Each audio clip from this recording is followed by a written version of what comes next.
Each person on the panel is going to speak for 10 to 12 minutes, and I will try to be as sharp as I can. We'll start with Claire Alexander on the left from the University of Manchester, also a trustee of Runnymede. Then Nasser Mir is going to speak from Northumbria University. Then Abdul Karim Vakil from King's College London, and finally Fazia Ahmed from University of Bristol. And as I said, at the end of it, we will have time for questions. So over to you, Claire. Okay, thank you. I really want to thank Omar for coming up to, and agreeing to chair tonight's session, and also my co-panelists for braving the trip north to Manchester for the event, or south, actually, in Nasser's case. Tonight's event, and many of you will know this because you were there, is part of a day event called The New Muslims, the aim of which was to bring together some of the new research on Muslim identities in Britain and the diaspora, and trying to kind of unsettle and challenge some of the conventional approaches to this topic. I really want to thank all the contributors and those of you that have come through the day. It's been an absolutely fascinating day. The workshop and the panel tonight was made possible by funding from the ESRC as part of my recent research project. And it runs in conjunction with the Critical Inequalities Group in the Sociology Department here at Manchester and the Runnymede Trust. And I'm really grateful to all of those people for supporting me in keeping this going. Tonight's event is to try and focus on different aspects of how the issue of Muslims has come to occupy such a position of significance, and some of the questions that arise from that focus. The title of the event alone has already caused a big row on the BSA Race Forum network, so I guess this is one indication of just how significant and important and loaded this topic is, actually. So I'm hoping that tonight's panel will shed some light amongst the heat. I feel really very lucky to be part of a panel with some of the leading experts on Muslim identities in Britain. That said, I should say at the start that I'm not an expert on Muslims. I've become a researcher on Muslim identities pretty much by accident. So one day I was researching Asian young men and suddenly the world shifted, and then they were Muslims. So I'm going to be looking to my colleagues on the panel for some more expert input, and I'm approaching this really from the standpoint of race, ethnicity, and kind of 20 years of ethnographic research on race and ethnicity in the UK.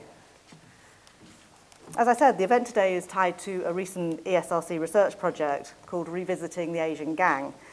I don't know if any of you know my previous project, but I basically went back and re-interviewed the original participants of my earlier project on Asian youth identities from what is now actually nearly 18 years ago. They're now all in their 30s and married and have children and so on. And that initial project, the Asian Gang Project, started actually as a dare from my PhD supervisor at a workshop, very much like today's actually, on identity, race and difference, which took place in 1992. Because he said at the end of this event that he could not believe that Asian youth were really as boring as academic research made them sound. And he kind of dared me to try and find something new and interesting to say about them. Unfortunately for me, the disorienting rhythms people, so people like Verinder or whatever, beat me to that more interesting version of Asian identity. But even when I came to look for a publisher for the book at the end of the 1990s, a senior editor at Routledge turned it down because she said that Asian youth were too dull. People weren't interested in them.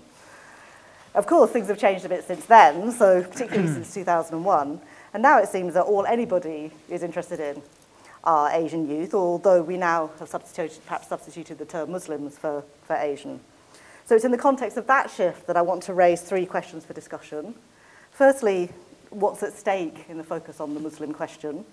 Secondly, who counts as Muslim? And thirdly, the implications for race equality. So firstly, starting with what's at stake, I want to think about the issue of timing and ask two related sub-questions. Firstly, what kind of moment is this in which to place the study or focus on Muslim identities? And given that context, what is our role as academics? What constitutes a critical intervention, critical in the sense of urgent and in the sense of contesting dominant ways of thinking? So firstly, in relation to timing, one thing that's particularly striking to me is the way in which the Muslim question has become the defining question of our time. It allows us to look at anything and everything from kind of global scales around the discussion about the clash of civilizations, to national borders of migration, citizenship and belonging, down to issues of community cohesion, or even the kind of personal encounters between neighbours. In the UK, the focus on the Muslim problem, which is the alternative way of thinking of this, I guess, and which is how it's usually framed in terms of problems, has become very dominant in the last 12 years. its antecedents can go back to the Satanic Verses affair or the Crusades, depending on how ambitious you want to be and how long your vision is on this. But in academic terms, in sociological terms in particular, the focus is on the last 2 decades, particularly, of course, post-2001, because there's nothing more likely to get a bunch of academics going than a spectacle of violence and the promise of cash to investigate it. These days, one only has to add the word Muslims to a project to get funding, or indeed find a publisher. So I recently completed a project funded by the AHRC on the Bengali Muslim diaspora, and Routledge have agreed to publish it. So I guess, eventually they decided it was interesting enough. So Bangladesh is now no longer quite so boring, or at least not now they're all Muslims. So what are the risks associated with this? Within a week of us receiving notification of getting that grant, we were contacted by the Foreign and Commonwealth Office, inviting us to feed them our research findings, to which we sent a polite no, thank you very much. But increasingly, the link between academic funding and political and government agendas and the Muslim question is very stark, and it's very troubling. Under those circumstances, what's an academic to do? Do we vacate the field, take the ethical position, and leave it to other, less scrupulous researchers? Do we carry on regardless? Do we hope that we can turn things to our advantage and try and make some kind of difference? Perhaps. But what does it mean to do work on Muslims when any kind of knowledge production is so freighted with significance and potential harm, and when there's seemingly so little room to change anything in the parameters of the debate anyway? Who gets heard? What kind of stuff do people want to hear? Because the Muslim question is so overdetermined from without, it seems there's very little space. So this brings me to my second subpoint, which is to ask then, what would constitute a critical intervention in this context? And I'm very aware of having Stuart Hall on my shoulder, which is kind of where he always is whispering in my ear. What constitutes a critical intervention at such a time of surveillance? And I'm not sure that as academics we've really managed to meet that challenge. There's a seemingly unending focus on rituals, hijabs, arranged marriages, even when you're trying to challenge that. And does that really enter into and contest the dominant hegemonic framework? Our desperate rehearsal of the mantra of multiplicity and fluidity of identities may be a necessary script and an important one, but is it really a sufficient one? And does it bend the twig, to quote Hall in a context, particularly in a context where you've got David Cameron saying, what we need is multiple identities. We all need multiple identities, and that gets touted as a remedy for extremism, and as a stick at the same time to beat the Muslim community with, because apparently they don't have them. So my second question is, who counts as Muslim? So who counts as Muslim in the Muslim question? And here my concern is a long-standing one about the tensions between invisibility on the one hand and hypervisibility on the other. Who and how do people become visible? And leaving aside the very interesting question of what the 2001 census is revealing and will reveal about who and where the Muslims are, some of which we looked at this morning, which is fascinating, I want to focus for the moment on who we think they are. And by we, actually, I don't mean probably we in the audience. I'm thinking more about those dominant representations. And particularly because it makes only particular groups and particular dimensions of life visible. Usually we associate Muslims with South Asians. On the one hand, that's logical because of the demography, but it raises interesting overlaps with residual categories around race and ethnicity and how those play into the category of religion, which I'm going to say a little bit more about in a sec. There's increasing work on Somalis. We heard some very interesting work today, who handily combine an appeal to both racial and religious marginality in one neat package, so it's perhaps not surprising that they're becoming the research subject of choice. However, we're not yet focusing on people from the Middle East. We're not particularly focusing on the super rich who are buying up iconic buildings all over London or football teams across the country, including Manchester. And I'm always a bit worried about mentioning football in Manchester, but we haven't yet looked at that. And those people don't get constructed as Muslims. So this points to the way in which too often the term Muslim is a code word for a series of pathologies. If we think about dominant representations, they appear in three main categories. The category of gender, which is made up of the kind of hijab, forced marriage, honor killings triad, gangs and grooming, and terrorists, extremists. None of these are good, and all provide grist to the mill of the born-again racism without race, which is popular with the EDL and with the dinner party racism of the so-called liberal left, because apparently it's not racist to be anti-Muslim. Of course, on the upside, we have Mo Farah, but I'm not sure that various celebrities and politicians doing the Mobot is going to be enough in these circumstances. I wish I were wrong about that, but So the hypervisibility renders other aspects of Muslim life invisible. In the workshop today, we heard of a whole range of spaces and dimensions of Muslim life, from the army to schools, from radio stations to cars. Do these more everyday spaces count as Muslim? Or in these everyday spaces, do people stop being Muslim and just become people? Which is convenient, because then we don't have to rethink the categories with which we're already thinking. On the downside, it doesn't change the categories in which we think, and there are consequences to that. So my concern is that as academics, we tend either to just engage with these categories as if they're the only categories, or we ignore them completely and just talk about kind of happy multiple identities, and neither of which get us very far. I've been very interested in both of my Asian gang projects in the ways in which external discourses shape and are shaped by everyday lives and spaces, and the complex ways in which religion features or doesn't in those.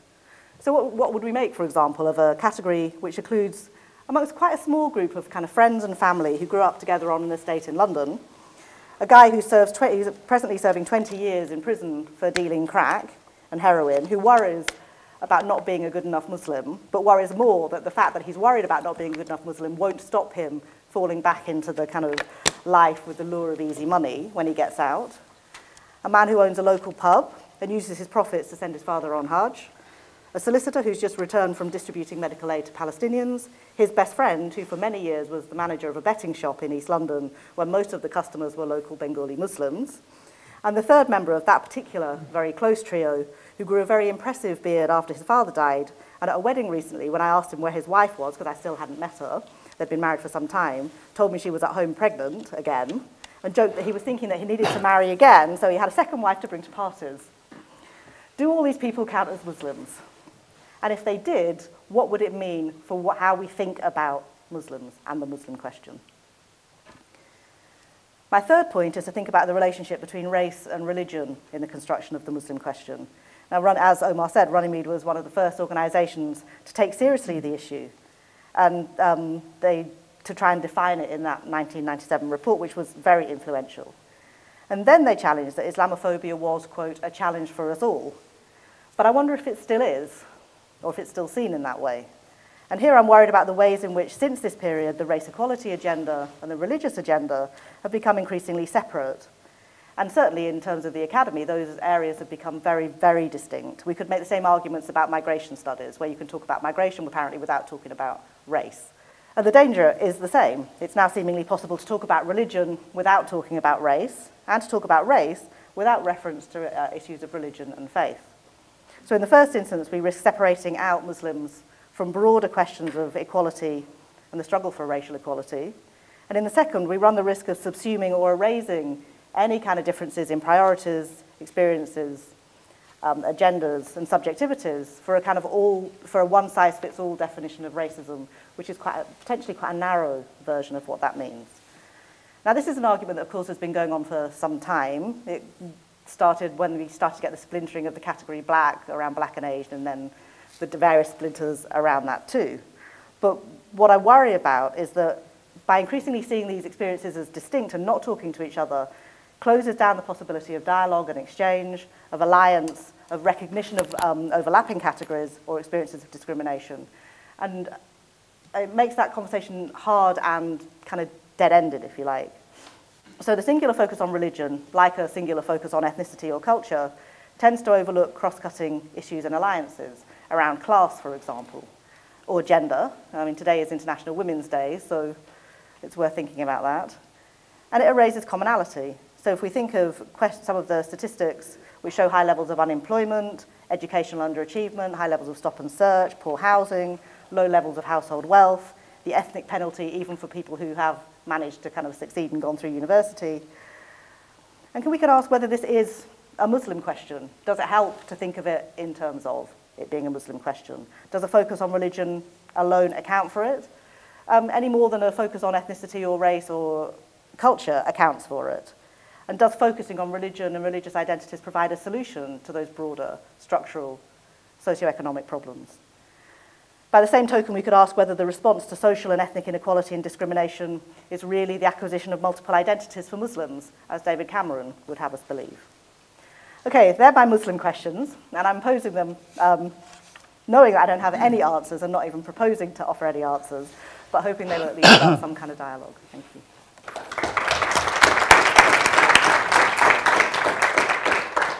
Thanks, Claire. Very, very interesting. I think we'll just pass right over to Nasser and have questions later. Thank you. Good evening, everybody. To those of you who have stayed, thank you for staying. I think we're going to get 4 very different iterations of the Muslim question this evening. One place to begin this discussion is to say that the Muslim question, quote unquote, only really makes sense if we know who's posing it. And to chart that, we might think of the question as a social field which is populated by some competing clusters of what I think are political positions. Now, these clusters, I will say, are contested for a variety of reasons. Firstly, I'll say some are self-evidently ideological, and they're contested for that reason. Others are more analytical and engaged in a debate about research evidence, so there's contestation there. Others aim for what we might call a thick description of how Muslims live their lives, everyday Muslims, ordinary Muslims, but which nonetheless, I think, takes on a political meaning. And that's the point, really, that the Muslim question means that none of those clusters escapes politics, either discursively or in terms of power politics. By that, I don't seek to reduce religion to politics. I think that would kind of flatten out the analysis and lead to a category error. But I do want to think of Muslim as a political category, and one not necessarily anchored in faith, and there's a controversy. So I'm going to map out a few ideological ways in which we can conceptualize the Muslim question. Now, the first and foremost you may know as the Eurabia trajectory, and we can say that this is perhaps characterized by 3 recurring tropes. The Eurabia trajectory says that the Muslim question is about a numerical challenge. It's about declining levels of fertility amongst native, quote-unquote, Europeans and higher levels of population growth amongst Muslim groups. It's about political subversion, that Muslims engage in European societies with a degree of bad faith and illiberality. And finally, it's about displacement. You know, we're not engaging or synthesizing Muslim norms and values. We're actually making way for them. It's a displacement of Moors. And there are a number of people who kind of articulate this, but perhaps the one who sums it up for me is Mark Stein, who's the kind of Anglo-Canadian polemicist, the New York Times bestseller, American Alone, where he says succinctly, Islam has youth and will, Europe has age and welfare. Put differently, pre-modern Islam beats postmodern Christianity. And we think, okay, well, that's quite a kind of an extreme reading and it shouldn't have much traction in popular discourse. But then we encounter people like Martin Amis, who repeats that discourse in newspaper interviews published nowhere else than the Sunday Times. You know, the words that he famously spoke, they're gaining on us demographically at a huge rate, and I'm quoting, 1/4 of humanity now, and by 2025 there'll be 1/3. Italy's down to 1.1 child per woman. We're just outnumbered. So one ideological position is the Eurabia trajectory in conceptualizing the Muslim question, quote unquote. Let's move on to the second one, because the first we can say, well, it's Islamophobic, we know them, we know that discourse, it's not sustainable. Nonetheless, it has enormous traction. The second we might characterize as the Euro-Islam trajectory and or Western Islam, and perhaps this is the work that's pioneered, or the framing that's pioneered by people like Tariq Ramadan, though there's an internal contestation within that between people like Tariq Ramadan and Bassam Tibi, though Tariq Ramadan gives a fuller elaboration. Now, for Tariq Ramadan, this is describing a process which to some extent is already underway. He calls it a Muslim personality dressed in European clothes and American cultures. But for Tariq Ramadan, that needs a theological justification to overcome kind of binaries between the natural home of Islam or a kind of foreign abode. And so whilst it's kind of theologically grounded, it's socially iterative for Ramadan. And Tariq Ramadan kind of encourages Muslims, and this I'm quoting from him, he says, Muslims have to go back to the beginning and study their points of reference in order to delineate and distinguish what in their religion is unchangeable from what is subject to change, and to measure from inside what they have achieved and what they have lost by being in the West. So this is a social process that needs to be justified with reference to Islamic scripture. And one of the innovations that he puts forward is to talk about methodologies of ijtihad and how we can think about Europe being Dar al-Dua, the abode of prayer, which is very different from thinking about the recognition or the incorporation of Muslims and Islam into European life. So in many respects, Ramadan is both kind of classicist and a revisionist. He stakes out an ethical resource in Islamic scripture to propose a qualitatively novel solution, and one that's calibrated to contemporary, traditionally non-Muslim majority societies. Now, I said there was an internal competition within the Euro-Islam trajectory, or the Euro-Islam way of conceptualizing the Muslim question, quote unquote, and there is. There's somebody called Bassam Tibi. You will know him as a German Orientalist, the pioneer of the idea of light culture, the leading culture that Europeans must have, he insists upon. And he offers a kind of view of Euro-Islam which is very much what we might recognize as assimilationist. There is already an established European mold, and in that, Muslims must come to rest. To some extent, that's to incorporate the liberal compromise, privatize your difference. So there's a competition within that. So we've got Eurabia, Euro-Islam, and then we've got something which is perhaps more formally analytical. And I would call this the exceptional claims-making approach. And this broadly takes what's called a methodology of political claims-making. It tries to measure how minorities put forward forms or claims for recognition to different states in Western Europe. And the thesis is that, taken as an aggregate, if you look across Western Europe, most minorities fall into path-dependent institutional opportunity structures. They ask for what others have had before them, and not a great deal more. Except, so the thesis goes, Muslims, who ask for something more. Why? Perhaps because Islam is more publicly confessional than other faiths. Perhaps Islam refuses to be privatized. It advances into the public realm of politics in collective and exceptional ways. This is the argument that's put forward by Christian Jopka, Paul Statham, Rudy Koopmans, and so forth. How should we deal with that? How is my framing of the Muslim question, quote unquote, able to address some of those questions? Well, firstly, I think we need to delineate what we're talking about when we're talking about Muslim identities. Yes, we have religious devotional teachings, quite right. So that's one form of Muslim identity. But we need to recognize that Muslim identities are subject to sociological forces. And thirdly, that Muslim identities are also quite dynamic political activities. Now, I've quoted some other people, but it only seems fair, that I'm able to quote myself. And I've tried to put forward a kind of thesis or a conceptualization of Muslim identity in the following terms. I've said that the relationship between Islam and Muslim identity might better be conceived as instructive but not determining, something analogous to the relationship between the categorization of one's sex and one's gendered identity. One may be female or male in a narrow sense of the category, but one can be a woman or a man in overlapping, multiple, discontinuous, reassembled ways, taking on self-defined as well as ascribed features. And I think a grasp or understanding of that social feature of Muslim identities allows us to talk and discuss and critique questions like Islamophobia, which aren't just about hostility to religion alone. They take on signs of race, they take on signs of culture, they take on signs of belonging.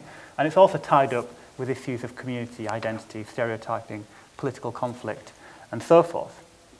In a recent study which we completed a couple of months ago, we tried to have a look at how Muslim representation is delineated internally. It's not just about Muslim claims. Muslim representation often relates to politics, what we might call homeland politics.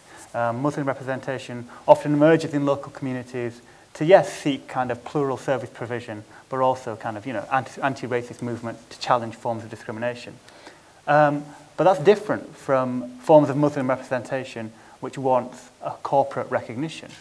But what's interesting for us, and what was interesting in that research, was that when Muslim identity was being deployed, it was being deployed within agendas of democratic participation, stakeholder representation, and consultation, rather than as simply seeking a clerical or a religious voice.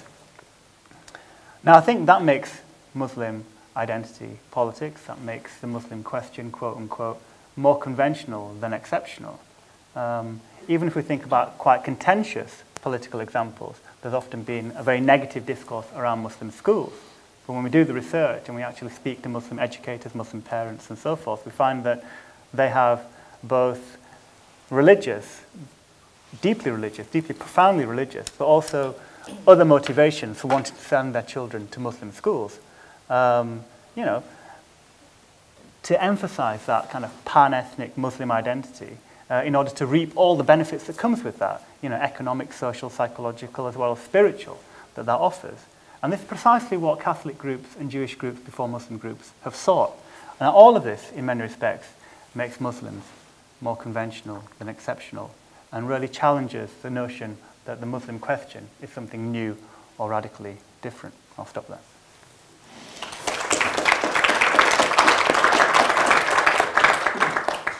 Thank you, Nasser. Well in time. So we have Abdul Karim now. Thank you. Well, writing a foreword to a book called Young British Muslims, Philip Lewis said that there's an avalanche of books seeking to address and illuminate what many dub since 9/11, Madrid, and 7/7, Europe's Muslim question. So this presumes that there is a dubbing of and a something that is there which is clearly emerged out of these terror attacks. Now, I want to ask a little bit about this relationship between the dubbing as a Muslim question and what passes for the Muslim question. Jacob Turey, in his much cited and excellent article on the Jewish question, A Semantic Approach, argues that a political catchphrase basically has a time when it comes into being in general circulation, and if it does so, it's because its conditions of possibility have emerged as such and it gets traction, and therefore the making of a political catchphrase is itself illuminating of what is going on. And basically what he argues about the Jewish question is that although there have been many versions of the Jewish question which have accumulated over time and have been posed in different ways and were specifically questions that were addressed about Jews or to Jews, it's only in the mid-19th century that the Jewish question emerges as the Jewish question. It falls into place and becomes, it circulates under that specific term in German. And basically, in order to do so, what it says is that it's a different question. It emerges in the context of that mid-19th century. It speaks specifically to the emergence of new Jews as well as to the conditions of what was happening with liberal constitutional states at that time. And essentially, two more things. It's that it was specifically a question not about the individual acceptance or equality of Jews as individuals, but the corporate status of Jews as a whole, as well as the fact that, and this is extremely important, that the Jewish question emerges as a slogan. Its uptake, it's actually finding, becoming rooted in the discussions, establishes itself as an anti-Jewish battle cry. So it's specific to that set of circumstances that the Jewish question emerges.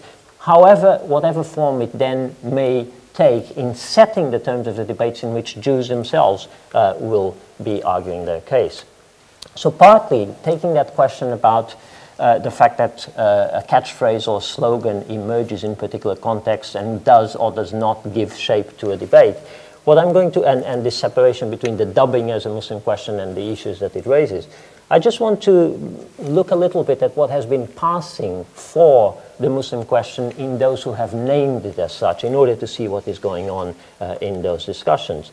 So I've grouped them into a sort of typology that covers the kinds of issues that I want to raise. If we look at the first item that's over there, for example, Rod Dreher's Trouble in My Hood, that is a version of the Muslim question in which basically it's about are they or aren't they? And what that means is, are they or aren't they out to cause us harm? And basically what it is in his neighborhood, he doesn't know those Muslims around him whether they intend to kill him or not. And if he speaks to them, they will condemn 9/11 and they seem very nice people and so on. But if you speak to Arab Christians, they will tell you that actually in Arabic, if only you understood it, you would know that they want you harm, they want to do you harm. And that why don't these Arab Christians speak out? Because they will get beaten up. What about Muslims themselves? Why don't they speak out? Because Muslims will be killed if they speak out. And what about liberals? Well, basically they are silenced by accusations that they will be racist. Or what about conservatives? It will be the deployment of human rights accusations and so on. So basically there's a kind of continuous silence that covers over the fact that the reality is that they are out to get you. And the proof of the pudding at the end of all this is when he says, well, am I paranoid or am I just streetwise? What a hell of a way to live. And there's the proof of it. It is paranoia, but because it names itself as paranoia or streetwise, it condenses it into, therefore, it must be the case. So in this particular version of the Muslim question is a reality. It's about a threat which is at all times about to erupt, and it's something that needs to be faced up to. Now, a second version of the Muslim question is illustrated by Majid Nawaz, so in the same kind of mode. Basically, the question is, how should the government interact with and engage with its Muslim citizens? And the terms in which he puts the issue is, well, basically what you have is a Muslimification of Muslims that is going on, in which the Islamists have set the terms of discussion. And in order to get past this, what the government needs to do is that it needs to deal with Muslims as equal citizens, no more, no less. But although the question was how should the government deal with its Muslims other than in relation to the issue of extremism, it then goes on to discuss, and how should we then discuss the issue of extremism? Well, basically by diversifying the range of Muslims that the government speaks to, and specifically, of course, by tackling radicalization through a reconfiguration of what is the recognizable voice of legitimacy and representation among Muslims. Now, anyone minimally informed about, given that the title of his article actually takes the Muslim question, anyone minimally informed, and as I just mentioned in relation to the Jewish question, it's about the corporate, it's about the cooperative, it's about the collective recognition of a group rather than the individual rights. So in a way, by saying that the government should speak to Muslims as equal citizens, no more, no less, it bypasses the whole question that is being raised in the first place by calling it the Muslim question. Now, there's a different variation on taking the Muslim question, illustrated by the first of these articles, which is to say, actually, let's answer empirically the question of the Muslim question. And so it does so by doing all these survey statistics and compiling the answers on the following. The Muslim question has 4 dimensions. It's about the issue of religiosity. So this is specifically about French Muslims. It's about the question of social separation. It's about the question of religious rights and claims making, and it's about the question of values. Are they or not compatible with Western values? And simply what you do is you go to Muslims, you ask them questions, you tabulate your data, you do the kind of things that quantitative and people do, and then you come up with the answer that what? Guess what? Well, actually Muslims are quite heterogeneous. And if you divide them up into the customary Muslims and the sort of Muslims in name only, and the ones who are orthodox and the ones who are this and that, and then you parse the different questions that you put to them through this, you will get quite a diverse range of answers. And so to treat them as Muslims, to put it as a religious question, is actually not very valid. Therefore, there is no Muslim question. So there's a dissolution of the Muslim question through the empirics of the issue. Now, a different kind of approach is to say, so both of these, the 2 cases, the 2 variants that I've mentioned before, suggest that there's something real, and either the Muslim question talks about real issues that may be dealt with, or it talks about issues that in fact turned out not to be real by empirical evidence of it. And the way that you establish that is by actually going to Muslims. So the focus of the Muslim question is the Muslims. In this third variant, Aziz al-Azmi, says that the Muslim question is derived from, is informed by, and analogous with the Eastern question. Now, you'll recall the Eastern question, which dominated 19th century diplomatic and political history, which was about the question of the survival of the Ottoman state or not, and how it would be dismembered between the European powers. Now, having established that and saying that there are a number of points in which one informs the other, Al-Azmeh basically goes on to develop the whole of his article into a critique of what can be called the phenomena Islamica or the homo Islamicus, which is basically the notion that when you come to what he sees as the crux of the Muslim question, which is Islamism, then the social sciences basically become not social sciences because they essentialize and take Muslims as different from outside of time, outside of history, outside of economics, and so on. And he attributes all this to postmodernist obscurantism and relativism and so on, and so it becomes a sort of very confused discussion about the Muslim question, which is really sort of very Arabic-centered, very much about Islamism, and about the fact that Islam has to be decomposed in order to get past the issues that it raises. So the reason for mentioning this one is the first variation of what I'm going to mention, which is the way that the Muslim question is thought through another of the famous questions, in this case, the Eastern question. If we look at Derek McGee's interesting little use of the term, he says, in between allegiance and civilization, the Muslim question. Now he's actually playing on here by saying, you know, the question that faces Muslims at the moment is that either you're going to comply or you're going to fall into the register of evilness. And basically what this does is that it constrains the space for dissent, it securitizes Muslims, and therefore turns the whole question into this choice that Muslims are faced with. Now, my own version of the Muslim question in the paper that I presented basically suggested that at the heart of the ongoing reconfiguration of race relations industry and of the multiple, if overlapping, contestations, which are academic, legislative, social policy, governmental, activist, and so on, over the politics and the ontology of ethnically marked relations, stands, and described as shorthand, the Muslim question, which is basically often put in terms of a move from race to faith, already alluded to, or race to religion. I actually turn that around and say that what the Muslim question raises is precisely the opposite. Having moved from race to faith, what the Muslim question does is it moves faith back to race. And in order to do so, it has to do two things that we will come back to later.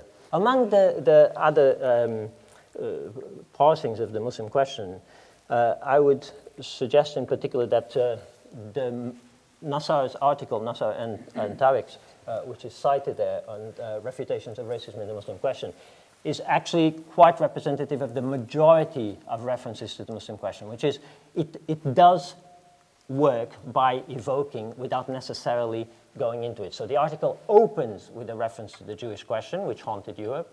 It says that the Jewish question, the discussion of the position of Jews has to some extent been normalized, and then it goes on to look at various different issues about the media and representations of Muslims and the way that the Muslims are problematized. And then it says, this throws some light on the Muslim question. Our research will throw some light. But it never actually says what the Muslim question is. But having evoked the Jewish question, it has made the parallel. The majority of references to the Muslim question are like this. They vaguely evoke the Jewish question and move on. But actually, if you look at the literature on the Jewish question, you'll see that it is quite an open issue as to what the question is, if no questions. So it sort of wants it to do short work, which I'll come back to in a moment. Now, the two main people that I would say have two last variants, three main people who have pursued a bit more the question of the Muslim question are, on the one hand, Salman Sayyid, which, as you can see in a number of addresses to this, basically puts it like this, in one of the variations, Euro-Islam and European dreams, answering the Muslim question. And basically, the answer would be that Euro-Islam is actually not answering the Muslim question, it's answering the European question. And what it does, by reinscribing the notion of a European Islam, which therefore must be separated from and have a partition from non-European Islam, reinscribes the separation between Europe and non-Europe, and therefore the hierarchies which are essentially racial that inform it. So essentially, Euro-Islam is not an answer to the Muslim question. It is, in a sense, the format of the Muslim question. The same would be Anne Norton's work. She first published the article in 2011, and the book has just come out on the Muslim question. And basically, it evokes the words that were already mentioned before, which are actually from Marx, which is the Muslim question is the question of our age. And basically, what is the Muslim question? It is the political theological question. It is the question of the Muslim being the figure through which, or which lies at the crux of, the relation between religion, politics, and ethics. Everything at the moment is passed through and fractured through the figure of the Muslim. Now, finally, the last one would be Bikku Parekh, which arguably was his article that is behind the kind of remark like Philip Lewis's and so on, which has informed so much of the discussion as being about the Muslim question. Now, like Nasser's, he mentions the Muslim question in the title and never goes on to mention the Muslim question at all, and he doesn't even mention the Jewish question. But what is then the Muslim question that he's dealing with? Well, we sort of can turn to Chris Allen's recent workshop, where basically Chris Allen says, as Bikku Parekh points out, many of the anxieties about multiculturalism revolve around what he calls the Muslim question. In other words, how to address the serious political, social, and cultural threat perceived to be posed by Muslims and Islam. So he translates what Bikku Parekh's article is, and it is about the anxieties caused to liberalism by what is perceived as a threat posed by Muslims and Islam. So, if we actually look at Bikku Parekh's article, the most interesting aspect of it is that actually, if you look at the different variations, and there are 4 different variations of the exact same article, from the 2006 edition to the 2009, is that the Muslim question is actually continuously shifting. What is the Muslim question in his article? If we actually derive it from the article, it's continuously shifting, and that's part of what the Muslim question is. And one of the really interesting aspects of it, I'm afraid that I can't go into the detail, is that in the 2006 edition, he actually talks about something interesting, which is Muslims in Britain versus Muslims of Britain versus what he calls Britishified Muslims. And what is involved in that process is that Muslims would actually read the Quran and Islamic history and be Muslims in a specifically inflected British way. And then he talks about European Muslims, and he says, you know, we've got Muslims of Europe, Muslims in Europe, we must move them, it's a normative, we must move them to Muslims of Europe, and then finally to become Europeanized Muslims. Now, it's interesting that he doesn't even consider the tension that informs the fact that they must first be British Muslims, Britishified Muslims, and then must become Europeanized Muslims, and how these two play at odds with each other. But the final point is that by the time we come to the 2009 article, this normative pressure to move from simply being in to of to becoming inflected as such is specifically centered on young British men, and those young British men are specifically the ones that are caught in all the old paradigms about alienated from their families, alienated from the older generation, alienated from Britain, rootless, therefore, and because in segregated communities, prone to radicalization, violence, and so on. So the Muslim question, in one of the most sophisticated takes on the political philosophy of what it should be, actually ends up to being quite trivial, old culturalization of Muslims. Now, where I would suggest that we go with this intervention will be left to the discussion. Thank you. I think we're going to have, sounds like 20 Muslim questions by the time I get to the end of the panel, and maybe 50 more from the audience. But Fawzia, if you could finish the debate before we throw it out to the audience. Thank you. Yeah, thank you, and good evening, everyone. I am just blown away with what I've heard, and I can in no way follow what Claire, Nasser, and Abdul Karim have debated. When I was asked to be involved in this panel, the issue of the Muslim question, for me, was something that I responded to very personally as a woman and as someone who's been looking at Muslim women's identities and representations for a long time. And so I looked at this very much as a series of personal responses, or rants, if you like. but you know, just to sort of take on board one of the last things that you said in terms of questions, I just wouldn't say that there's one question. There are several questions, and it depends on the context in which you're looking at. It depends on whether you're talking about multiculturalism, whether you're talking about feminism, whether you're talking about policy or politics or foreign policy. And so the issue of the Muslim question for me isn't just a matter of one way of looking at things, it's a matter of contextualizing. One of the things that I've tended to do in the past, especially when media types have been talking to me, is to state from the outset that I am a fundamentalist, which throws people quite a bit because I don't wear a hijab, so how could I possibly be a fundamentalist? I'm educated, I've worked in the university. What on earth am I talking about? I surely am this liberated, westernized Muslim woman. You know, so you know, for me, just to say that is not only, it's not just a means of throwing people off their guard, but it is for me a very personal response because I do believe in the fundamentals of my faith, and I choose as a Muslim woman not to wear the hijab, although I respect the rights of other women to have their views on that. And one of the things I've done in terms of the research that I've done over the years, and I focus mostly on Muslim women in higher education and employment, and more latterly in terms of relationships and marriage and divorce, is to almost go out of my way to avoid engaging directly with hijab questions.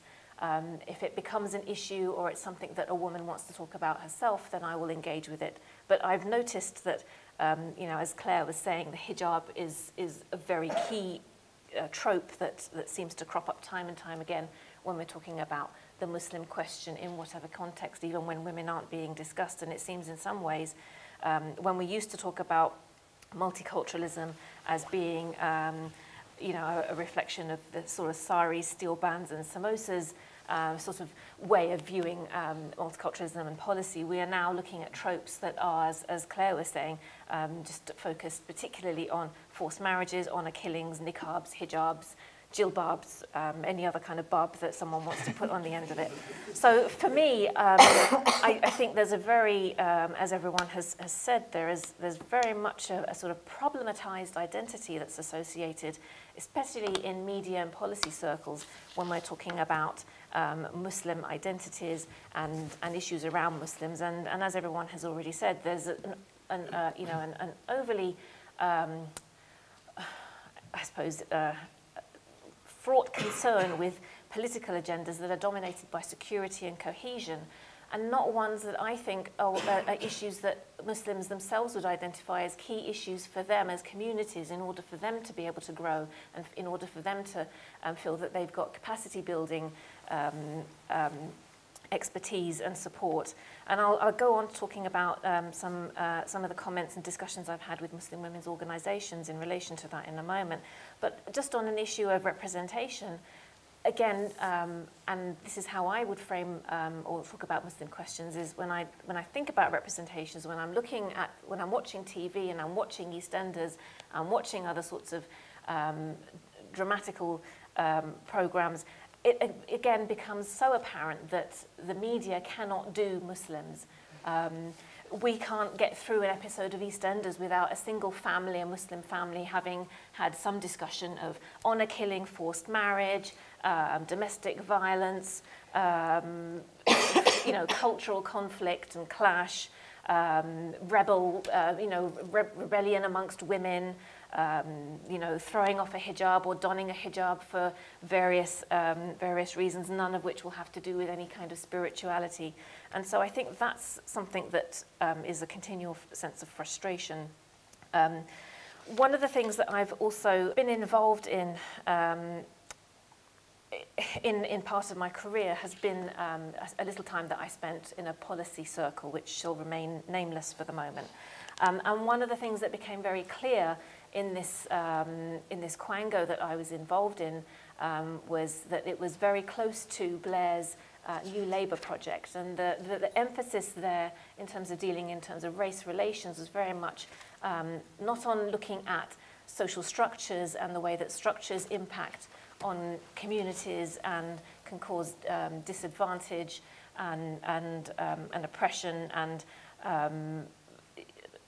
and how the ways that those can impact on personal relationships, but the emphasis is very much on blaming communities, and this was very much a political ploy in order to deter attention away from EDL and the BNP and white working class potential support for those groups, in order to try and deflect that attention into support for New Labour by having very vocal comments about problematic Muslims and the problem of Muslims and what to do with Muslims, and that Muslims must conform to certain ways of being British, whatever British has meant. So that, for me, has been something that I've had to think that I've thought about for a number of years, and it's something that is, I think, clouded, or I suppose not clouded, but maybe very sceptical of policy interventions. And as we've seen, prevent seems to be the dominant discourse. And when we've had the Muslim Women's Network, the National Muslim Women's Network that was set up in, I think, 2008 by Gordon Brown, we saw that collapse very quickly as Muslim women within that group began to realize that although the initial call for women's representation was to seek to empower Muslim women, it was really another means for the prevent agenda to infiltrate into Muslim homes and into Muslim women's lives. Again, in terms of policy and my skepticism of policy and media and populist-led agendas, and the kind of way that reflects into research in universities and higher education academies. Again, what Claire said, I think, in relation to research and the way that funding is now available, I think is very, very pertinent. It strikes me as quite interesting in the way that certain academics, and I'm thinking about some feminist black academics who wouldn't have engaged with issues of faith before, are now engaging with issues of faith. And it makes me question what the trigger for that has been, and whether it's been a personal reflection, or whether there's something else that's sort of in operation there, whether there's a sense of bandwagonism in a sense. And I don't mean that to be unfair in any sense, but it again links into debates that Gayatri Spivak has talked about in terms of how the othered academic in Western academies has to situate themselves and has to articulate certain arguments and certain positions and be quite strategic in the way that they position themselves in higher education academies. So for me, there is this prevalence of a gendered, racist, Islamophobic kind of spectre that seems to go hand in hand with a lot of representations of Muslim women in terms of media and in terms of policy. I don't know if anybody saw in yesterday's Guardian, I think, there was a feature about an exhibition that's due to take place on a series of photographs of Muslim women in hijab who've been photographed, and I think that's going to go in the National Gallery. And so they had a selection of those pictures on the online version. And, I thought that was a very positive way of looking at Muslim women in terms of their own creativity. But what was quite despairing, and this happens time and time again, especially in articles such as the comment is free sections in The Guardian, is when you do have very articulate articles written by Muslim women who are asserting their faith in a positive way and are trying to explain their reasons for their faith-based identities and the sense of belonging that it gives them, then the sense of rootedness that it gives them in their lives, that they are still faced and confronted with incredibly negative, hostile comments from comment is free responders. And it just seems that in terms of Muslim women's identities, we can't win, really. We're always being confronted with this assumption that we're living under some sort of sense of false consciousness if we claim that we feel empowered through our faith. So, I mean, while I'm here, I just want to read a particular comment that I found quite amusing, but it's also quite disturbing, and it's very typical of the kind of comments that we see that are directed towards Muslim women, not just in a public space such as an online media resource, but this happens, I think, in a lot of day-to-day interactions as well. And it's certainly some of the discussions that I've had with oddly fellow academics who can't seem to grasp that I don't eat anything that's not halal. I don't drink. I do like to pray. You know, so just to quote a quick comment.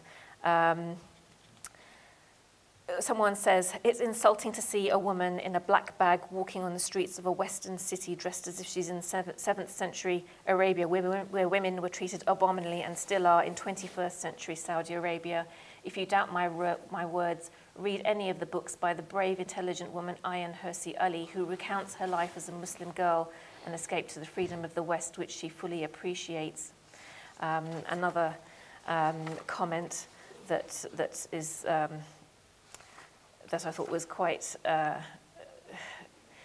illustrative, really, of the points I'm making is, "I will never, ever understand or accept the reason why a woman brought up in the West would ever wear a chador.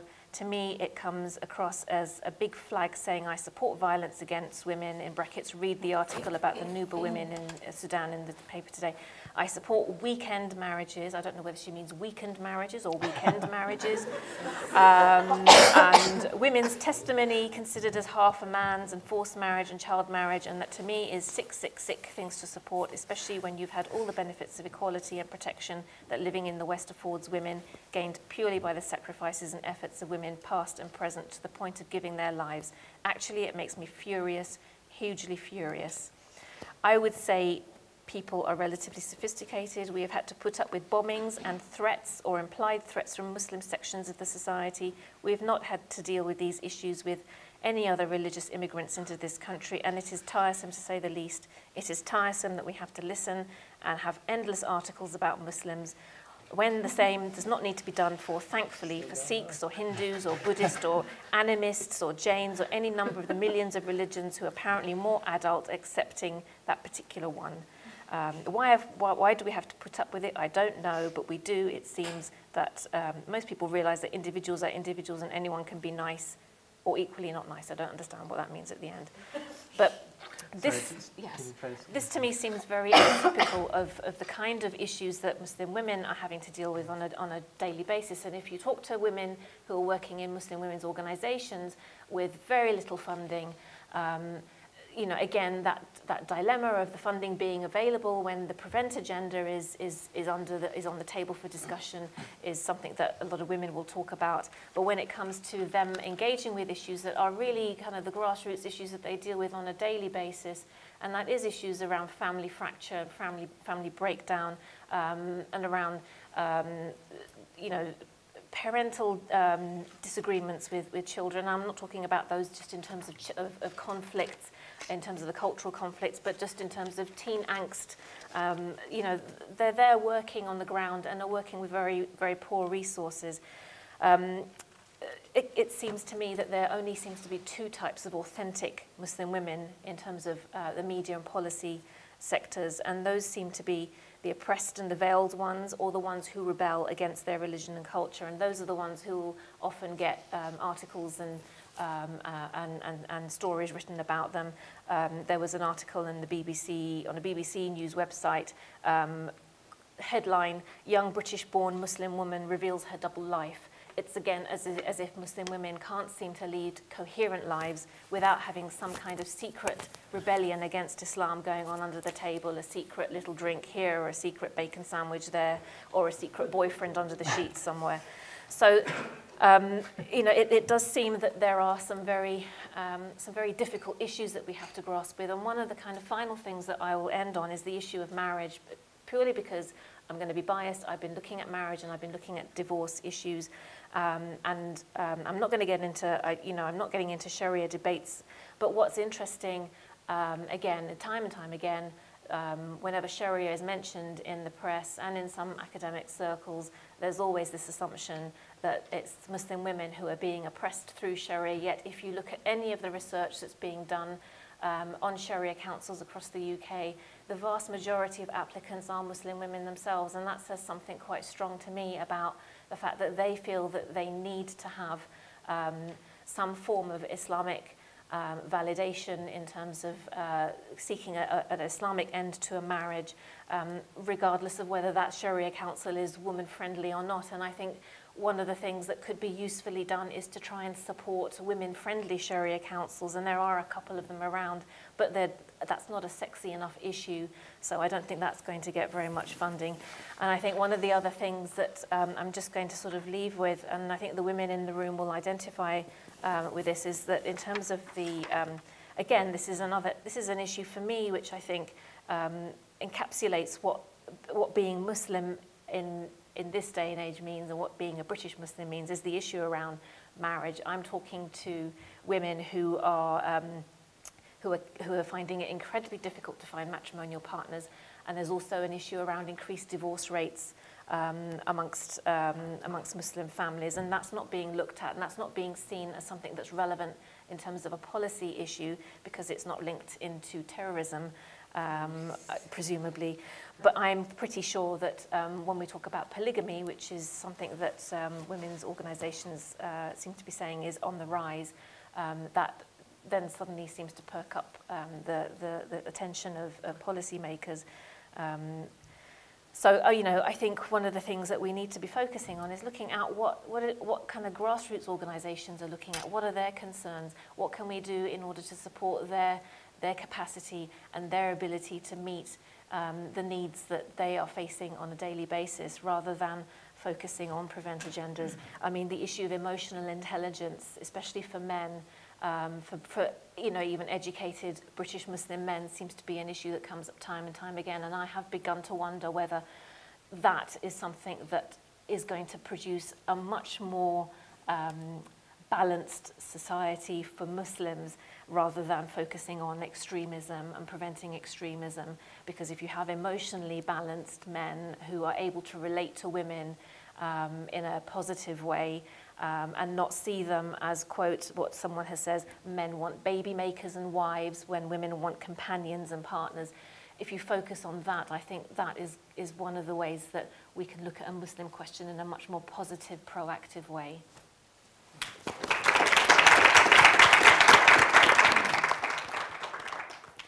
Thank you. I just wanted, before to throw it to the audience, I just wanted to also, I think, emphasize Runnymede sense of frustration with the policy agenda, both that Claire and Fawzia have raised, because I think it is one of the questions that we've had is we would like to do more work around Muslims, but when we talk to the government, the only kind of angle that they're interested in talking about is security, is terrorism, and it goes to Claire's point as well. But if we don't speak about it, we allow that debate to continue unabated. So we need to make an intervention, but how do we do it in a way that actually changes? And I think we've heard a lot of possible questions and answers, and I'm going to now throw it to the audience. We'll take groups of 3, and if you could please say your name and also perhaps identify, if possible, who the question is for. Arif Zaman from Henley Business School, University of Reading. I just want to bring in a dimension of the Muslim question, which I'm not sure whether this fits or is. I'm in a minority here. I don't know, being from a business school, but I think there is a dimension of Muslims in Britain today that we're not really doing enough work on, and where I'm coming from is this link between globalization, emerging markets, and also the emergence of some, not many, but some majority Muslim economies as countries that the UK will need in the future to have more positive relationships with. You know, I'm thinking particularly of places like India, 300 million Muslims. I'm thinking of places like Malaysia, and there are other examples as well. So what does this mean for Muslims in Britain? I think one of the things which I've certainly seen, both to some extent in research, but also in my professional work with the Commonwealth Business Council, where we work with many second, third generation diaspora here, is there is a growing interest in their countries of origin in terms of economic opportunities. And that's partly reflecting out of a despair of the focus on BRICS to a focus on countries like India and countries in Africa. So I think there is a dimension of the Muslim question that is economic.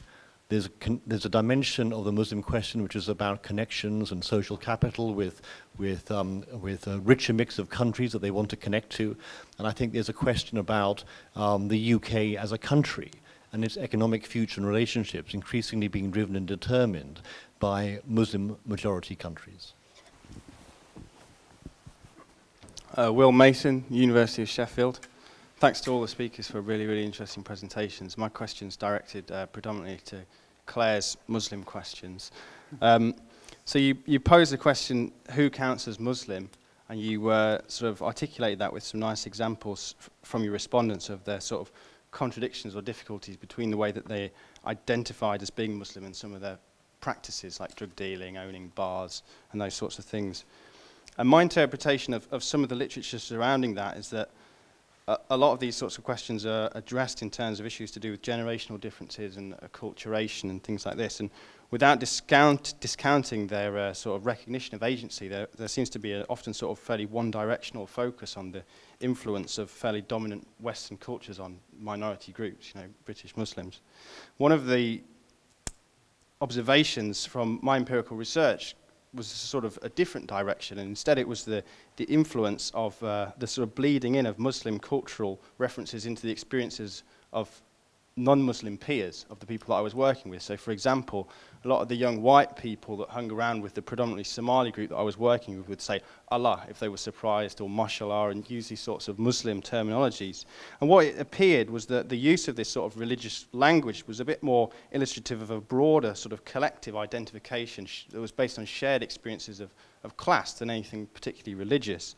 But my question, I suppose, is whether you think it would be interesting to add sort of what counts as Muslim to who counts as Muslim, and to have a bit more of an academic gaze on the bi-directional influence, you know, the influence of Western culture on Muslim groups, but also the influence of Muslim groups on their non-religious peers and wider sort of Western culture. There's one more. Hi there. My name is Lukman Fazal. I'm from Manchester University.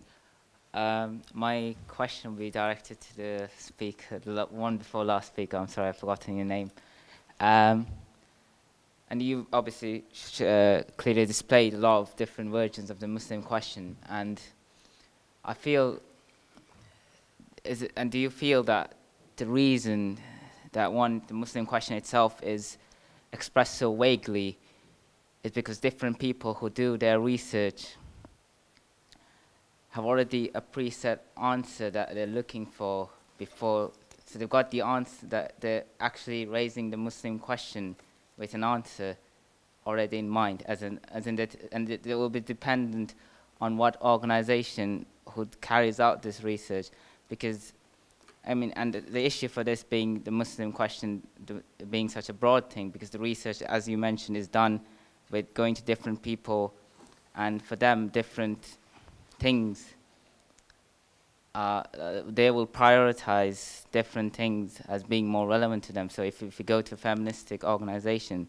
the Muslim question would be more about feminism and why, you know, Islam supports women or something like that. Or if you go to a more political organization, they'll be like, why Islam, the Muslim question would be about democracy. So do you think that the vagueness of this is because there's a different, the research, the survey is carried out with people with different concepts to being a Muslim, and that the people actually carrying out the research themselves have a different angle to approach this? Thank you. Okay, I think we'll answer those first. One for Claire, one for Abdul Karim. And I think the first question around economic possibilities of the Muslim question, I thought I'd just maybe try to tease out something that might link to both of your presentations, which is, you know, it does sort of raise the question, though, does that reinforce the notion of the Muslim question as being outside of Europe? And what do you think the possibilities are for a British Muslim to affirm positively an economic link with a country of origin, where that's seen as part of the problem for a Muslim question. So I'll start with Claire, maybe, then Abdul Karim, and then everyone can answer these questions. Yeah, the economic stuff's not my big. I mean, I think one of the things that interests me, and I think this actually also relates to Will's question, is the issue that fascinates me is what seems to matter to people, and who. So the who counts as Muslim question in my mind is the fact that clearly we're already embedded in all kinds of really quite complex interactions and exchanges, economic and otherwise, with predominantly Muslim countries, or where there are large Muslim populations. People are not worried about the fact that Qatar is, buying up the whole of... Well, actually, maybe they are, but it's not framed in terms of a Muslim question in the same way. So my argument in terms of the UK and the race angle that I'm coming at it from is the way in which when people use the term Muslim, they're evoking certain kinds of, usually perceived as very poor communities. It's almost like when you become better off, you stop being Muslim, right? So it's why it's easier to get into this country if you've got £1 million. Your ethnic or religious background becomes irrelevant. So I think, and I think that kind of partly ties to kind of Will's question about, I'm not a big fan of the idea of kind of conflict, culture conflict and culture, I think people make all kinds of accommodations for themselves and for each other in terms of how they live their identities. Most of the people that I would have worked with, for example, don't experience those things as conflicts. There might be a certain twinge of guilt about whether or not you can be a good Muslim and be a big drug dealer in East London, but actually it's not really keeping them up at night, probably. Well, not the guilt anyway. Yeah. No. Yeah, fear. the being in prison. But so I think what's interesting for me is the kind of is the way in which, on an everyday level, Muslim identities or whatever that might happen to me, however that intersects with gender or class or ethnicity or whatever, it becomes very banal and mixed up and whatever. But that, again, doesn't count as Muslim in terms of how one thinks of dominant representations. So those kind of everyday exchanges, which I think are really common and we might think of as positive, maybe, I think it depends, don't appear in those, they're irrelevant to the dominant way in which the question seems to remain unchanged, no matter what it is that people are actually doing, whether it's people from, kind of the super rich flying into their houses in Kensington, or kids, language code switching in schools. Those become invisible, and that allows the question to remain the same and somehow,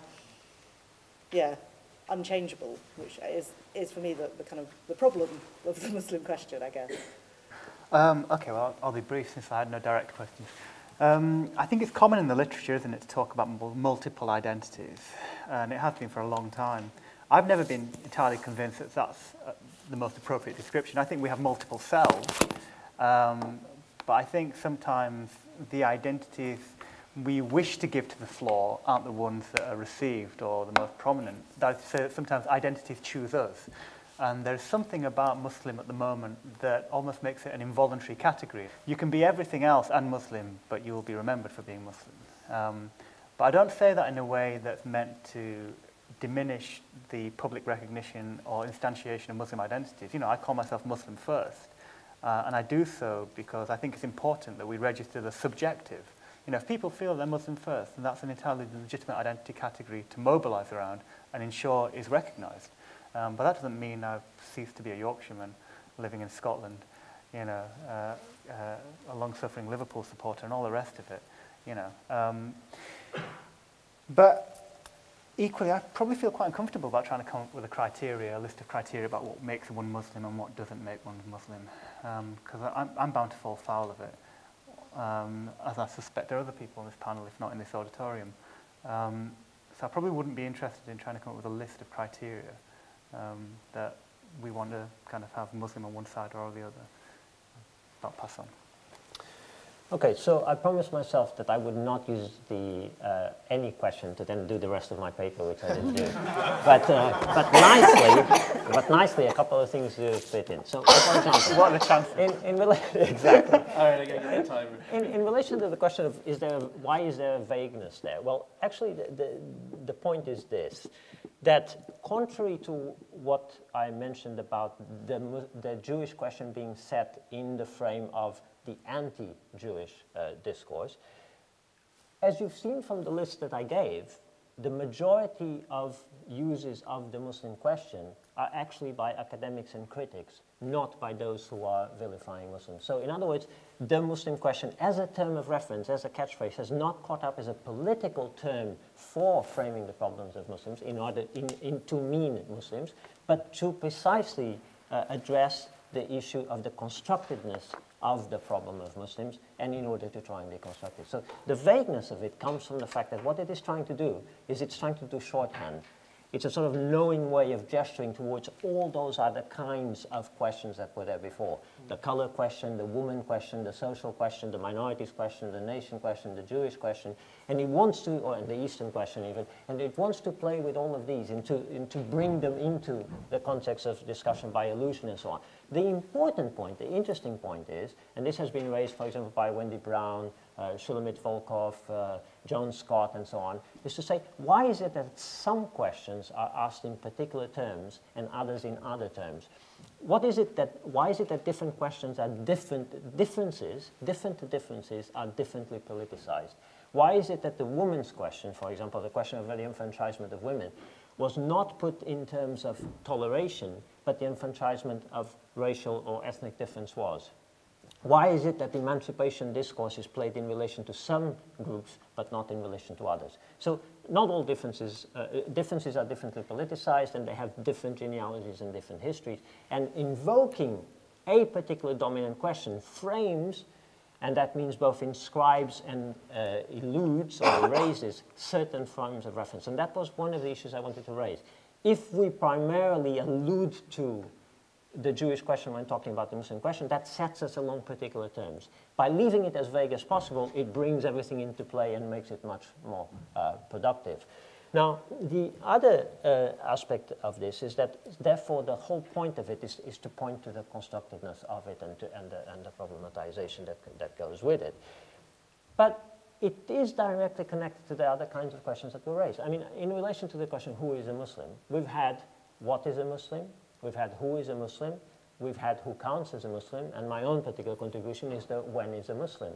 And I actually like the when is a Muslim in particular, because it enables me to do the kind of thing that I like, which is historical ontology, and to go back to problematize these very neat distinctions that we have. I heard during the course of the day fantastic papers, and the only thing that I always felt a bit aggrieved about was the way that when a certain question then focused on the issue Muslim, the answer was always by recourse to faith or religion. But actually, that's not what we're talking about. And the givenness of religion and politics and so on is produced in the act of creating those separations between them. They don't pre-exist the act of talking about them. So when we say that the moment you talk about Islam or the moment you talk about the Muslim in the Muslim question, you are already slipping into that ground of theology and of faith and so on, not at all. In fact, precisely as I said earlier, what the Muslim question does is to throw back the problematization historically. Nasser and I move very much along the same terrain by reference to the same kind of people, Gil Anidjar, Tal al-Assad, Bayoumi, Rashid Rana, all these kinds of people that have been working on, except with one difference. Some of us talk about racialization, and some of us talk about racism. Because for some, what is at stake is the process of talking about certain differences as if they are race. And for others, what matters is to actually go back in history and see that the category we were talking about earlier, why is it that in certain disciplines, religion and race are not brought together? Well, because actually the category religion did the work of the category race at different times.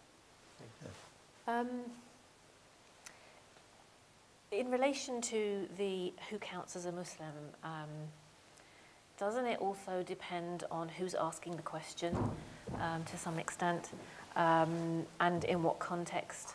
I'm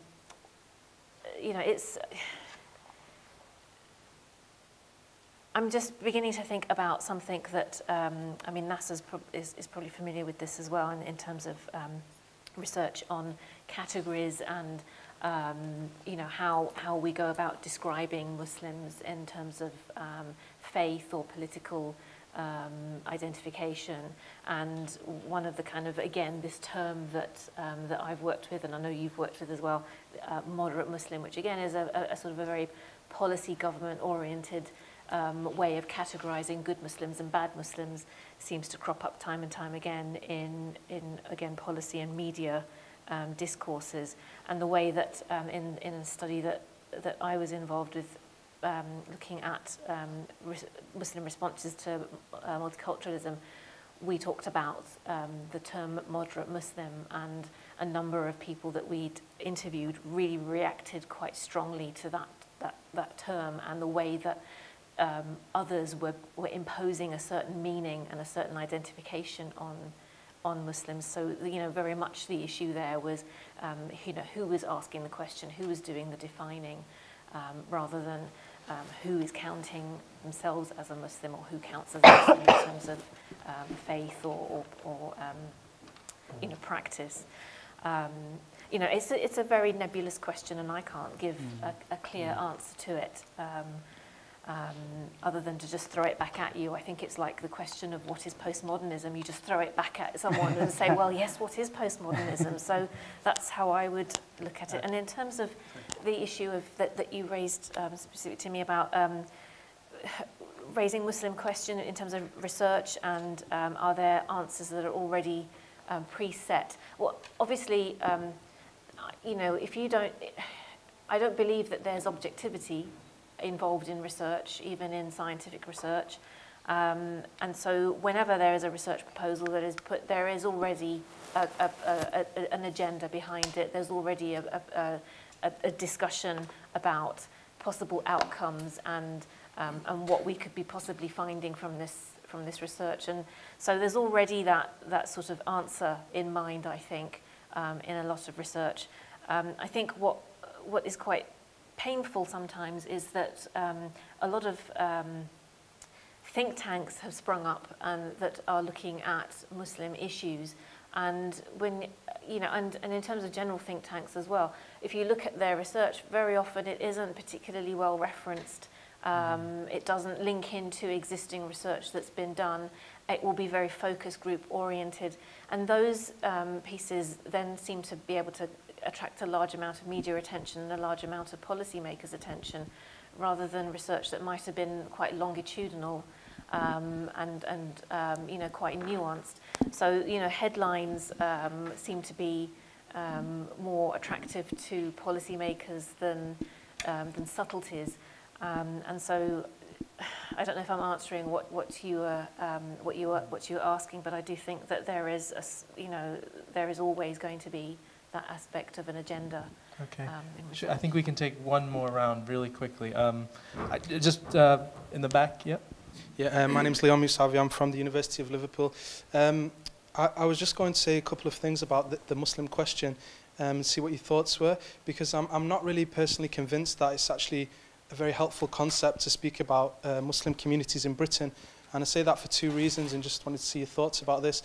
The first reason is because I'm wondering whether by talking about the Muslim problem, we're actually, the Muslim question, we're actually generating a question, or causing a need for there to be a question, when I think that perhaps you know, for many Muslims living in the UK, there isn't really a Muslim question. They're just like getting on with their lives, and the questions that they have are just normal questions that citizens have about getting a job and raising a family and finding a partner and those types of things. So are we as academics hoisting a question and creating a question that doesn't exist for Muslims? And if we are doing that, are we not doing the work of the far right, or those Islamophobic initiatives, which I would imagine would be the people who would actually talk about a Muslim question? And so isn't it better to talk about Islamophobia as a kind of overarching discourse that might help us to understand what the Muslim question is really referring to? Hi, I'm Dami Kapadia from the University of Manchester.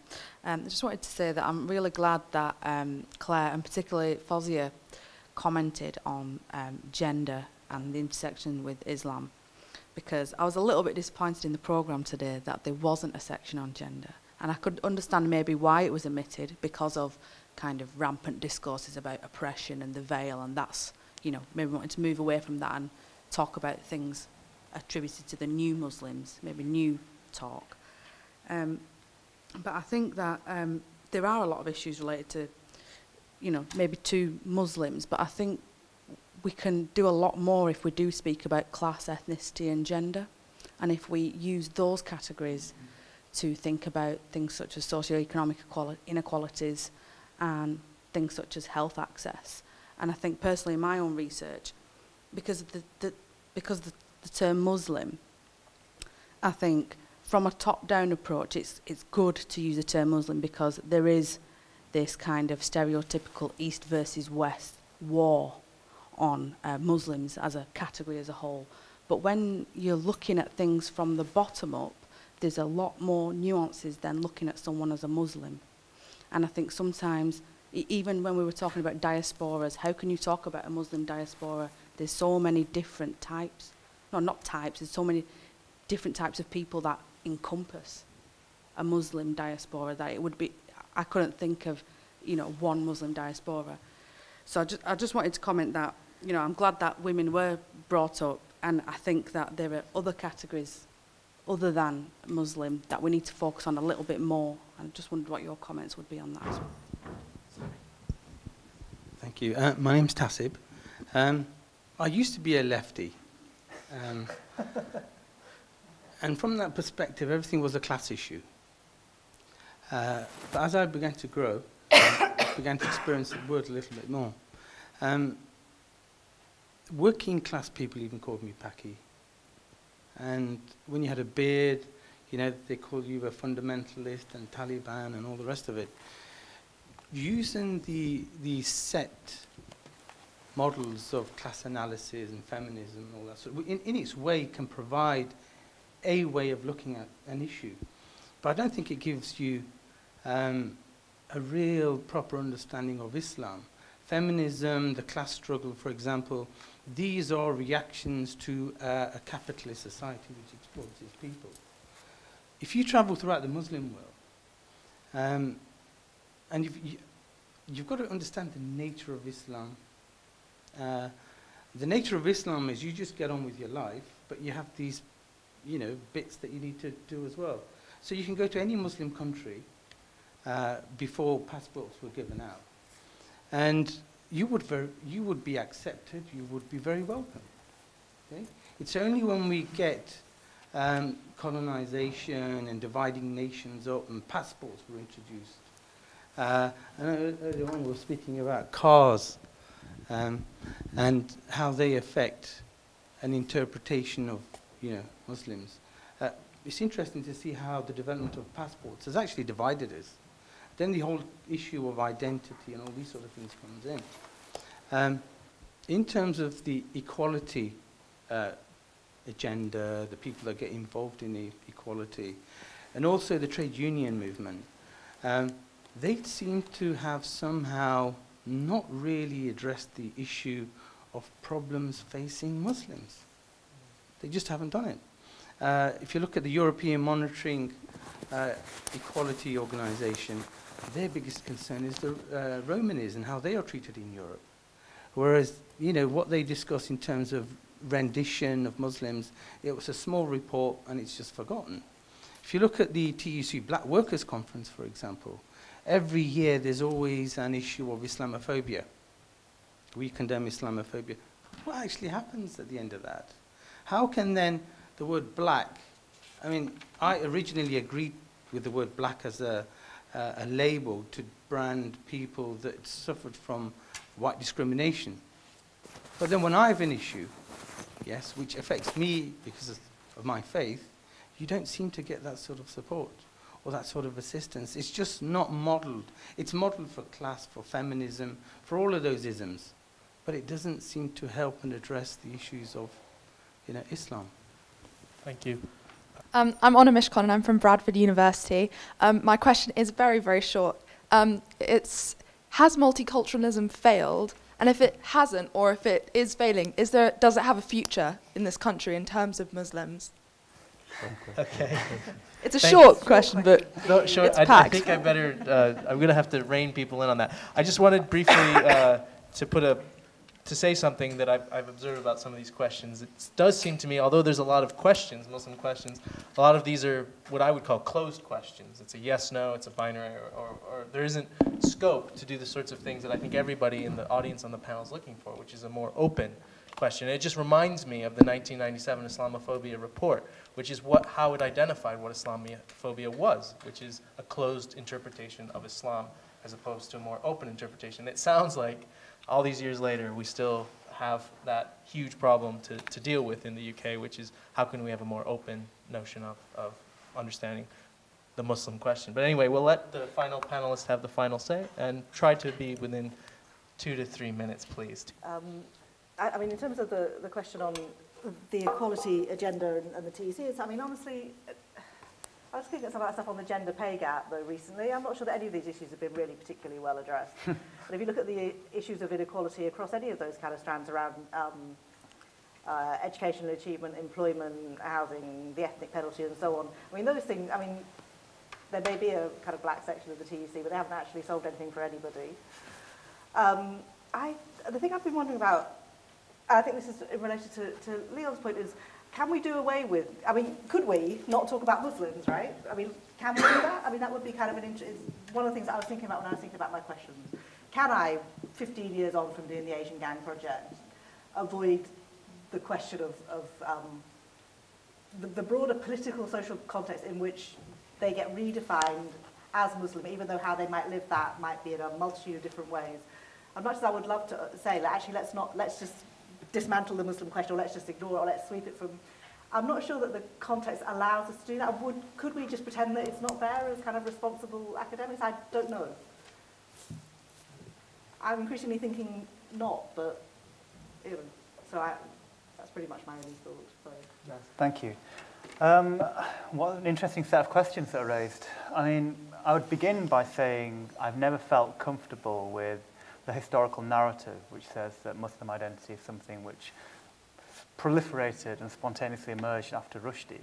The first generation migrants who came over here and worked in the textile mills and who organized and sought protection from trade unions and so forth and didn't get it, organized themselves, and even though they mobilized trade union-like organizations like the Indian Workers' Association, the Pakistani Workers' Association, they sought recognition for religious needs. They generated money to build masjids. And it wasn't just the Muslims. At the West Indian Standing Conference, used to collect funds to build the first Pentecostal church. So religion has always been part of the narrative of socioeconomic identity in terms of migrants.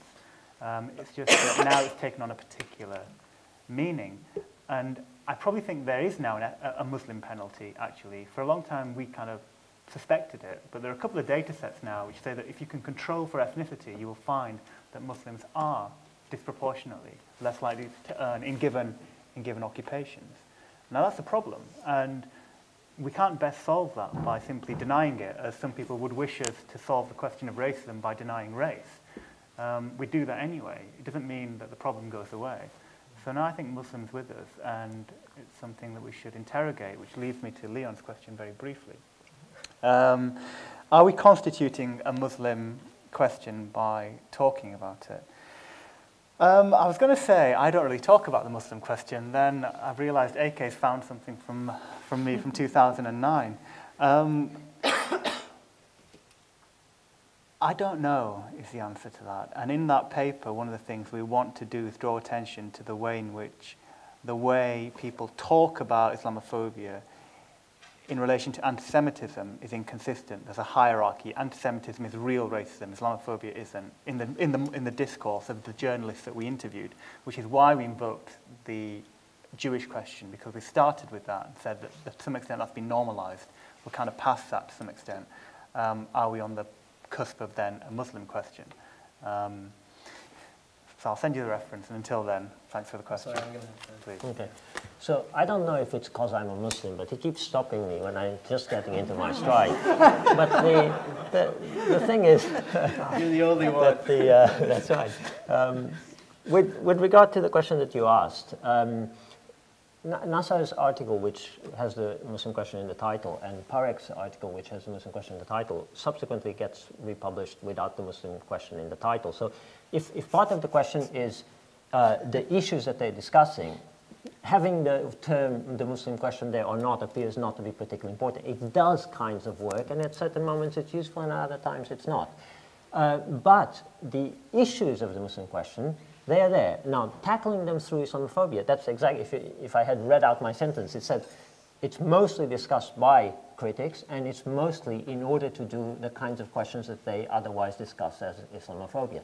But our terms and concepts shape our discussion in particular ways because they are loaded and materially embedded. And therefore, using the Muslim question rather than Islamophobia at particular times does different kinds of work. As you know, our volume, Thinking Through Islamophobia, right in the preface it says, this is an intervention in the genre of the Muslim question. So in other words, we know exactly what we're talking about when we're talking about the Muslim question, we're talking about Islamophobia. At particular times, we'll use either of the term in order to prise open a different ground. Now, the fundamental question for me is that this is all tied to, and it's extremely frustrating not to have been able to go into that part of the question, because I very much disagree with Nasser on this.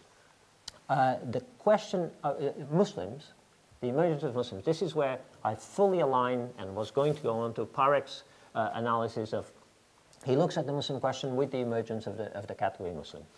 He talks about the invisibility and then the visibility, exactly the kinds of things that Nasser was saying.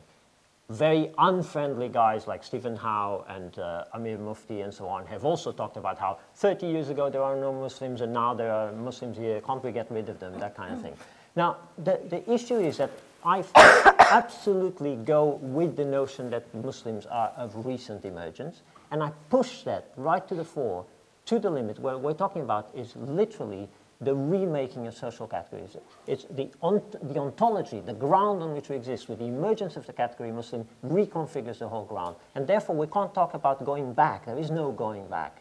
And it's not about, is it a category at the top that if you follow to the bottom, there's diversity. It's not about the fact that any group, any concept, any category is internally diverse or heterogeneous. That's not the issue. If we're going to talk about anything, we have to talk in terms of ways of grouping them.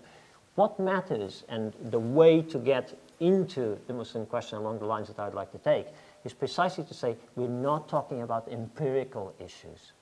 We're talking about the figure of the Muslim, and we're talking about essentially what I have in another context called an epistemological machine of war. So when we talk about these issues, we are doing acts of intervention in a ground that is completely refigured by the emergence of the Muslim question. Thank you. Fawzia, the last word with you. Just in the interest of saving time, I'm very tempted to just say what he said. I think, yeah, I mean, I agree with a lot of what Abdul Karim has just said. I think it's, I think we've moved beyond not being able to talk about the Muslim question or Muslims. And I think a lot of that is also because there has been a process of Muslim self-determination, a process of Muslim self-awareness, and that has been in reaction to discrimination and inequality. So I think we are where we are. What we can do is try to make sure that we formulate questions that are of relevance rather than react to agendas that have a political motive that doesn't necessarily lead to equality at the end of the day. And I think, you know, has multiculturalism failed? I don't think so. But again, it depends what your definition of multiculturalism is and who's asking the question. So, I think we'll wind it up there. That's a good way to end on a Friday and on International Women's Day. It's great to have this conversation, and we're stopping you from your dinner. So I just wanted to thank you all for being here, for making it through the whole day.